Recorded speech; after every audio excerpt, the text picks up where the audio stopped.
बहुत समय पहले की बात है। एक जंगल में एक भेड़िया और एक सियार रहते थे। एक दिन वे मिले और बातचीत करने लगे। भेड़िया ने सियार को देखा और पूछा, तुमने कितनी पढ़ाई की है?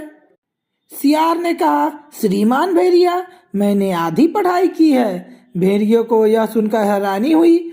वह बोला, अच्छा, केवल आधा पढ़ा लिखा? इस तरह से तो मैं तुमसे श्रेष्ठ हूँ। आज से बेहतर होगा कि तुम मुझे सर कहकर बुलाओ। तभी एक खूंखार बाघ झाड़ी से पीछे से बाहर आया। उन्हें देखकर वह बोला, कहीं जा रहे हो?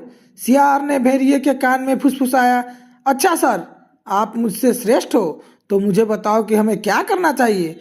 परंतु डरे हुए भेड़िए के मुंह से एक शब्द भी नहीं निकल सका।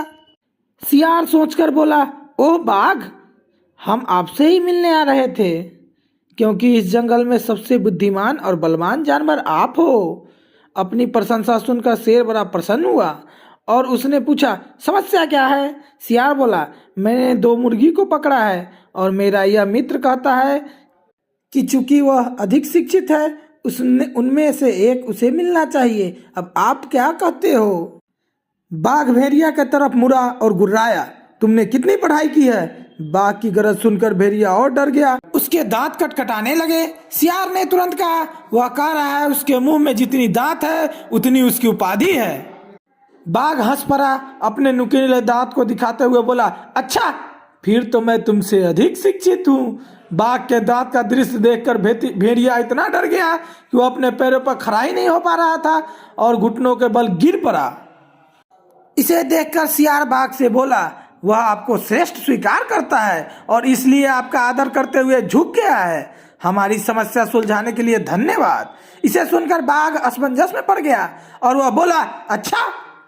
सियार बोला, आपने दिखा दिया है कि आपको मुर्गी दी जानी चाहिए। मैं आपको अपने घर ले चलूंगा जहाँ मुर्गियाँ हैं। बाघ खुश हुआ और सोचने लगा, एक बार मैं मुर्गियों को खा लूँ, फिर मैं इस सियार और भेड़ियों को भी खा लूंगा। तो वह सियार और भेड़िया के पीछे चल पड़ा। वहां पास ही जमीन में एक बिल था। सियार बाघ से बोला, मित्र, यह मेरा घर है। भेड़िया अंदर जाकर तुम्हारे लिए मुर्गी लेकर ले आएगा। भेड़िया नहीं जानता था कि अब क्या करना चाहिए। वह डरा हुआ था। उसे लगा कि बाघ से बचने के लिए अंदर जाना ही बेहतर है।